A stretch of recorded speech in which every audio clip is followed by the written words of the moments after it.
Hello, guten Abend. So, since hindi na-record yung na-record ko nung last time na nisend ko sa inyo, so I'm gonna discuss about the Da compound here. Okay? So, Vo compound, so Vo compound. So, when using Vo compound, it is useful when asking questions. What questions only? So, ito ay, it takes the meaning of what for, what about, what with, or what of, and etc. Okay, so in short, ang vo na to ay i-attach natin in front of the preposition. For example, vo plus von na preposition ng isang verb, vomit, vofur, vobuy. So kapag vowel to vowel, okay, so here, vowel to vowel, ito, O at saka U umlaut, so that's vowel.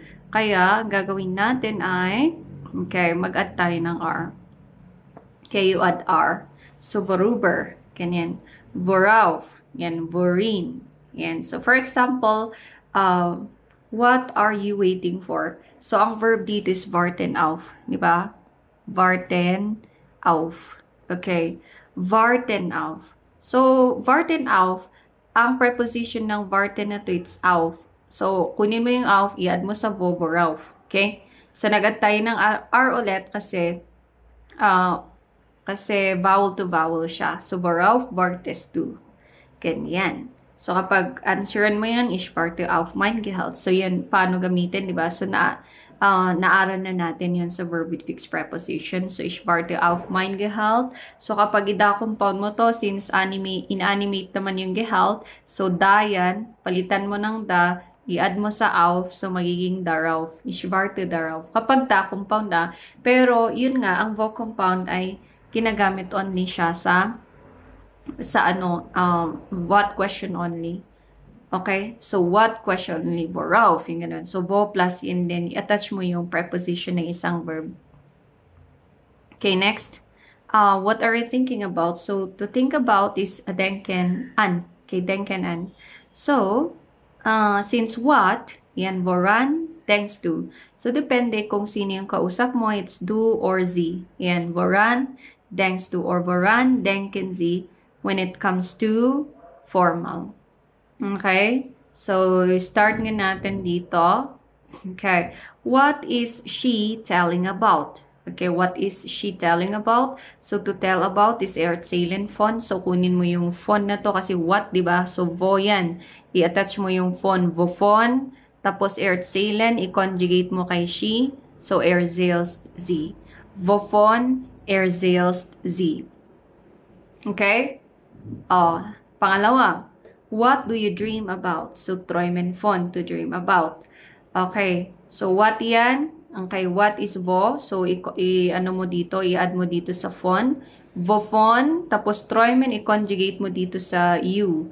It's either formal or informal. So, träumen sie kapag formal, so wovon träumen sie. Or kapag informal, wovon träumst du. Okay? So, you have to note that the sentence pattern when using vo compound is the same with the sentence pattern for W-frage question. Kasi yung W-frage plus verb yun and then subject-object, di ba? The same also with the vo compound. So, vo plus preposition and then verb, subject, and object. Okay? So, yun po kapag inanimate object. Alright? So, when we say inanimate, walang buhay. Okay? For things only. Okay? Pero, kung gagamitin mo naman yung who, okay, that's for people, right? Okay. So, preposition ang unahin natin plus fragwort na ven or vem. Gamitin mo ang ven kapag ang preposition ng isang verb na yun ay accusative. Gamitin mo ang vem kapag ang preposition ng verb na yan ay dative. Okay? So, gaya nito, warten auf. Warten auf here, okay, warten auf here is accusative preposition. Ito, auf. Okay? Warten auf, to wait for. So, since who are you waiting for? Ang sabi dito, tao yan, yung tinutukoy niya, di ba? Kaya, preposition plus Fragwort naman. Okay? So, preposition plus Fragwort, kaya auf, wenn, tapos verb, and then subject. Auf, wenn wartest du. Okay? Yeah. Oh, next. Who are you dreaming about? So, tao naman ito. Wait lang. Okay, so tao din kasi who. Okay? So, unahin mo yung preposition yung to dream of. Okay? To dream of is träumen von. So, unahin mo muna yung von plus Fragwort. Von is dative preposition, kaya wem po ang ilalagay natin dito. Von wem träumst du. Kapag formal naman, von wem träumen Sie. Okay? Yeah. Alright. So, dito, who are you thinking of? Yan. To think of ay denken an. So, who ito, tao, kaya paano yan? O, unahin mo yung an plus yung Fragwort. So, accusative yung an, kaya wenn po ang iti-take mo na Fragwort niya. So, an wenn denkst du or an wenn denken Sie. O, pangalawa, who are they speaking with? So, who are they speaking with? So, expression meet naman ito. Okay. Tas who ang ginamit dito. O, paano yan? So, meet them. O, them na po ang Fragwort kasi meet ang preposition. O, meet them, expression Z. O, so, Z ito kasi they. Okay? O, try nga natin dito. Translate and answer the question of Deutsch. Number 1. What is she waiting for? So, what ito? Inanimate. Okay? Kapag inanimate, wo plus preposition. Okay? Anong preposition sa warten? Auf. Diba? So, wo plus auf, worauf wartet sie. Okay, subject. So, worauf wartet sie? Nummer 2. What is the girl suffering from? So, to suffer from, leiden an yun. Okay, so dative siya. Okay, what? Pero what ito so hindi to animate. So, pag what, wo plus an, woran. O, leiden i-conjugate kay girl. So, leidet das Mädchen. Woran leidet das Mädchen. Pero kung who is, ay hindi, kasi hindi pwede. Alright, what should I start with? So, anfangen mit. Okay, what? So, wo plus mit, vomit. Okay, vomit.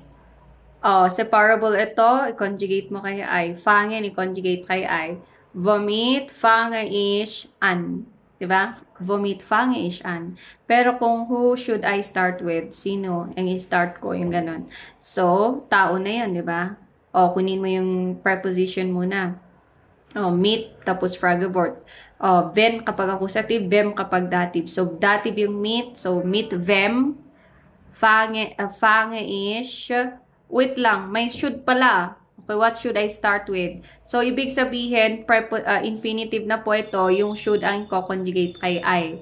O, ulitin natin. So, magiging meet them, soll ich anfangen. Ganun na yun. Okay, meet them, soll ich anfangen. Kapag ano naman, kapag what should I start with? So, womit soll ich anfangen. Womit soll ich anfangen? Okay? Number 4, what are you looking forward to? So, to look forward to ay sich freuen auf. Okay, what naman ang sinabi dyan? So, wo plus auf. So, worauf freuen Sie sich kapag formal. Kapag informal naman, worauf freust du dich? Okay? Number 5, who are you looking forward to? Okay, who, tao naman ito. So, kapag for people, kunin mo muna yung preposition niya. Auf plus Fragwort. Anong Fragwort na yan? It's wenn or them. So, auf wenn, kasi accusative yung auf. So, auf wenn freuen Sie sich or auf wenn freust du dich. Okay? So, yan na po yung vo compounds. It's really doable. So, kapag inanimate, vo plus preposition, verb, subject, object. Pero kapag animate naman, who, okay, talks about people. So, preposition plus Fragwort plus verb and then subject. Ganun po yung wo compound. Okay? So, this is alles für heute.